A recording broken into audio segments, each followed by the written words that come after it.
आज से शुरुआत करेंगे क्लास 9th की, जिस चैप्टर का नाम है दो बैलों की कथा और लेखक का नाम है उपन्यास सम्राट प्रेमचंद।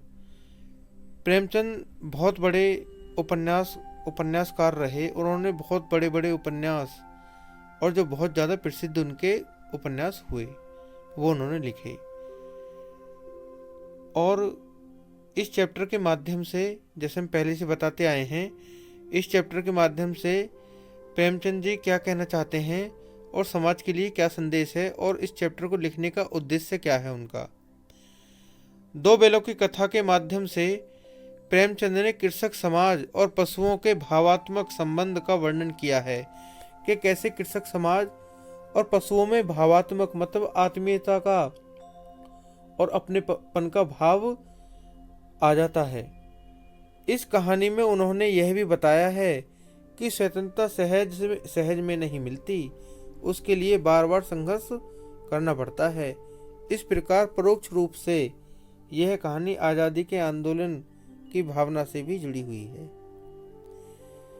इसके साथ ही इस कहानी में प्रेमचंद ने पंचतंत्र और हितोपदेश की कथा परंपरा का उपयोग और विकास किया है। आइए अब चैप्टर की शुरुआत करते हैं कि जो कृषक है और जो उसके पशु हैं उनके साथ में क्या क्या होता है और कैसे कैसे उन्होंने बताया है। और भाषा शैली आपको पता है, वो ग्रामीण भाषा की शैली को यूज करते हैं अपने चैप्टर्स में।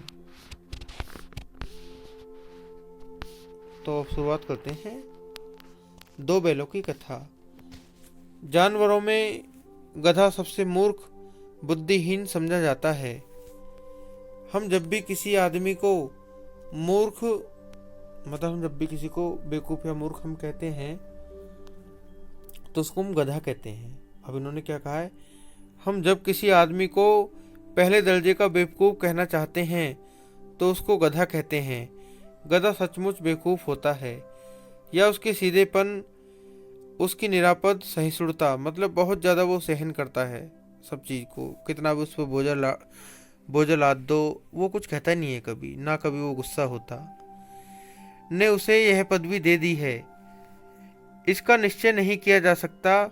गायें सींग मारती हैं, ब्याई हुई गाय तो अनायास ही सिंगनी का रूप धारण कर लेती है। मतलब गाय जब बच्चा देती है, मतलब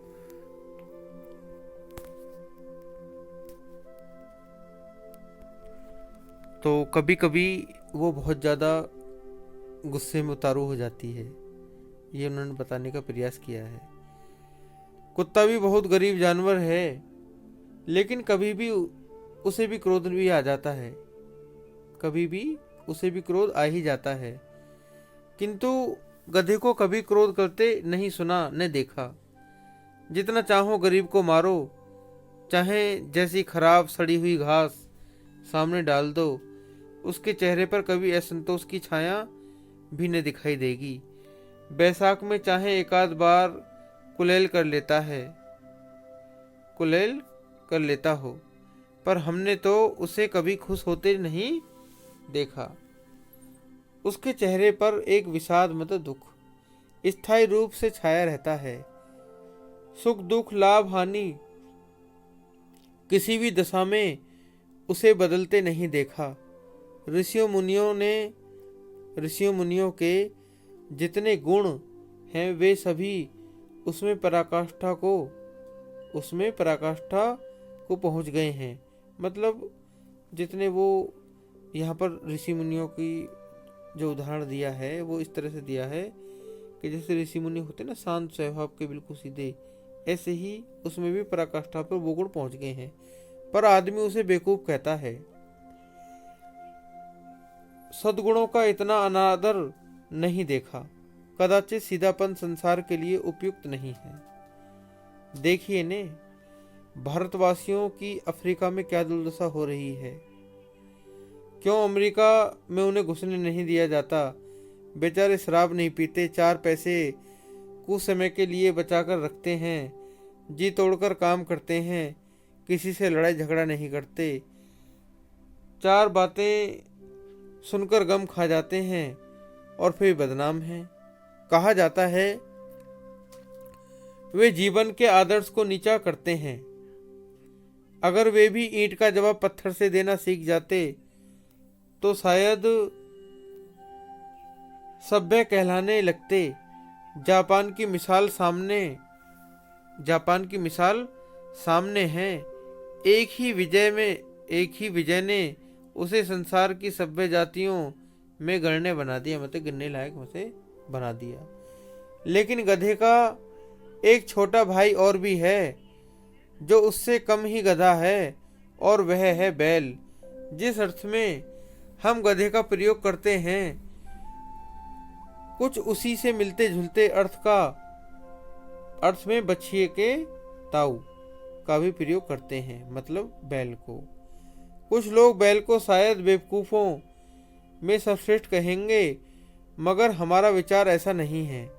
बैल कभी कभी मारता भी है, कभी कभी अड़ियल बैल भी देखने में आता है, और भी कई रीतियों से अपना असंतोष प्रकट कर देता है। अतएव उसका स्थान गधे से नीचा है। झूरी काछी के दोनों बैलों के नाम थे हीरा और मोती। अब देखो कहानी स्टार्ट हुई है कि जो दो बैल हैं उनके नाम है हीरा और मोती। दोनों पछाई जाति के थे, देखने में सुंदर, काम में चौकस, डील में ऊंचे। बहुत दिनों साथ रहते रहते लोगों में भाईचारा हो गया था। दोनों आमने सामने या आसपास बैठे हुए एक दूसरे से मूक भाषा में विचार विनिमय करते थे। मतलब मूक भाषा मतलब बिना बोलने वाली भाषा में, सांकेतिक भाषा में। तो विचार विनिमय मतलब अपने इशारे करते होंगे, वो समझ एक दूसरे जो दोनों जोड़ी थी वो समझ जाती होंगी, है ना। तो अभी हम इसको इतना ही रहने देंगे, क्योंकि अगले वाले जो हमारा अगला पार्ट आएगा उसमें हम आगे बताएंगे। धन्यवाद।